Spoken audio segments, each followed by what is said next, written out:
جب آگ کی لو سے اللہ رب العزت نے جنات کا جو باپ ہے اسے بنایا، جنات کا جو باپ ہے اسے بنایا، تو اسے کہا کہ تیری کوئی تمنا ہے ابو الجنات سے تو مجھ سے کر لے۔ تو اس نے کہا کہ ہمیں ایسا بنائے کہ ہم تو سب کو دیکھیں، ہمیں کوئی نہ دیکھے، اور جب ہمارے جانے کا وقت ہو ہم مٹی میں چلے جائیں۔ اس لیے آپ کو ان کی لاشیں بہت کم ملتی ہیں، ٹھیک ہے، کسی دیکھنے والے کو نظر آتی ہیں، آپ کو تو ملتی ہی نہیں، ٹھیک ہے۔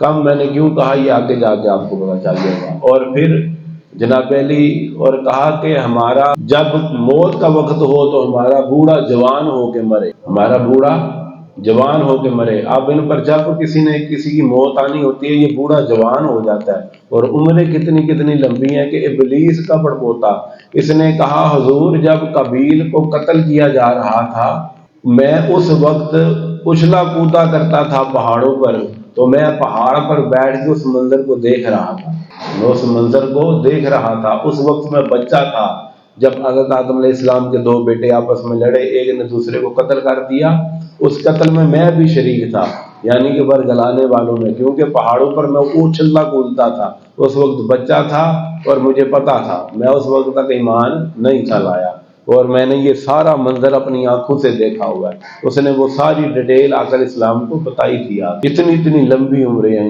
جناب علی۔ پھر یہ جناب علی حضرت عمر بن عبد العزیز مکہ مکرمہ جا رہے تھے، تو آپ نے ایک مردہ جن کو دیکھا۔ کس کو دیکھا؟ مردہ جن کو دیکھا، تو اس کے لیے قبر کھدوائی اور ایک کپڑے میں کفن دیا، ایک کپڑے میں کفن دے کر اس کی تدفین فرمائی۔ تو آپ نے کسی کی آواز سنی کہ دینے والا آواز دے کر اس جن کا نام لے کر کہہ رہا ہے کہ اللہ آپ پر رحم فرمائے، میں گواہی دیتا ہوں کہ میں نے رسول اللہ صلی اللہ علیہ وسلم سے سنا تھا کہ اے، وہ آگے اس کا نام لیتا ہے اس جن کا، کہ اے میرے بھائی تمہیں صحرا میں موت آئے گی۔ ایک جن کی آواز تھی یہ، حضرت عمر بن عبد العزیز سن رہے ہیں کہ کوئی کہنے والا کہہ رہا ہے کہ اے میرے بھائی تجھے صحرا میں موت آئے گی، اور تمہیں میری امت کا ایک بہترین شخص دفن کرے گا۔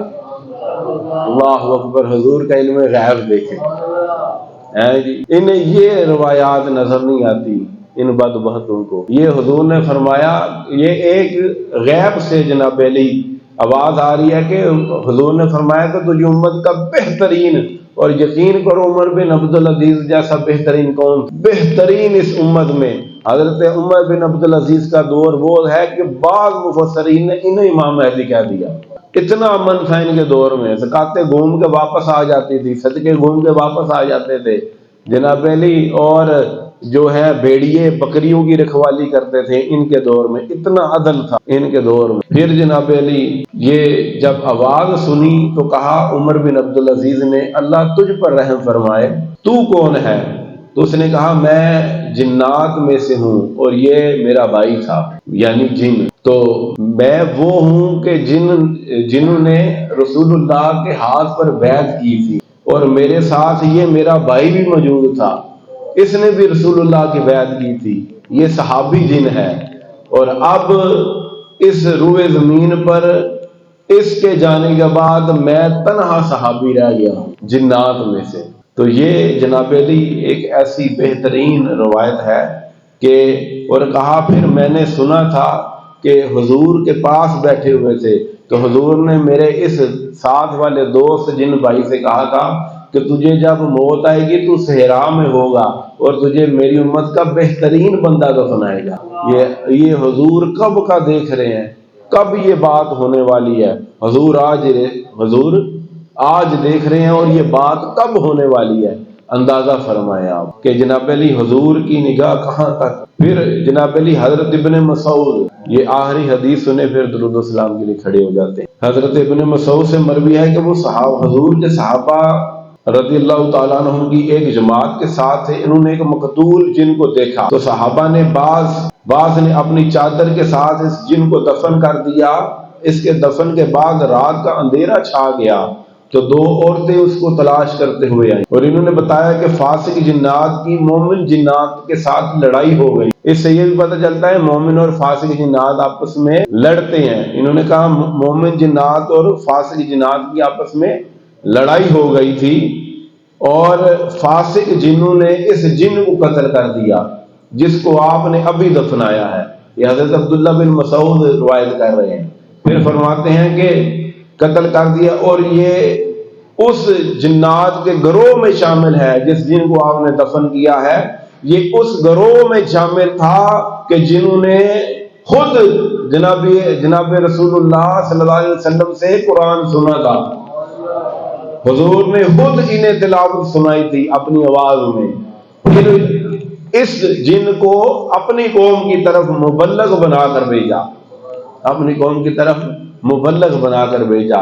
اس یہ جو جناب علی کیا پدی کا شوربہ، چند ایک لوگ کہتے ہیں جنات کا وجود کوئی نہیں، ہمارے پاس ذخیرہ ہے حدیث کا جو بتاتی ہے، اور پھر قرآن خود بتاتا ہے جنات کا، اس لیے ان کا انکار بھی کفر ہے۔ ٹھیک ہے جی، تو یہ دو حدیث میں نے پڑھی، تو یہ ان کا نظر آنا بھی ممکن ہے، اس سے میں نے یہ بھی ثابت کیا، اور پڑھنے والے کے لیے حصار بھی ضروری ہے، یہ بھی، اور دوسرا یہ بھی کہ یہ جنات مومن بھی ہیں جو قرآن کو پسند کرتے اور سنتے ہیں، اور یہ مومن جنات آپس میں لڑتے بھی ہیں، اور جب کھانا شروع ہوگا، اب یہاں پر کھانا شروع ہوگا تو جنات بھی اتر آئیں گے اور اپنے مومن بھائیوں کے ساتھ بیٹھ کے کھائیں گے۔ اس لیے جب آپ کھانا کھانے بیٹھیں تو بسم اللہ کے ساتھ شروع کریں تاکہ وہ بھی آپ کے ساتھ شریک ہوں۔ وہ جب آپ کے ساتھ شریک ہوں گے تو شیاطین دور ہو جائیں گے۔ وہ اس لیے آپ کے ساتھ آتے ہیں، اللہ کی مدد ہے کہ جب وہ مومن جنات آپ کے ساتھ آتے ہیں تو پھر شیاطین آپ کے ساتھ نہیں لگ سکتے۔ تو بسم اللہ کر کے کھانا کھائیں تو پھر یہ محلوق جو ہے شیطانی یہ دور ہو جاتی ہے اور مومنین قریب آ جاتے ہیں جو جنات میں سے ہیں، تو وہ آپ کی حفاظت بھی کرتے ہیں، پروٹیکشن بھی رہتی ہے آپ کو، اور وہ اس آپ کے کھانے میں سے اپنا حصہ بھی لے لیتے ہیں، وہ خوشبو سونگھتے ہیں اور ان کے پیٹ بھر جاتے ہیں۔ اللہ علم و عمل کی توفیق عطا فرمائے۔ وآخر دعوانا الحمدللہ رب العالمین۔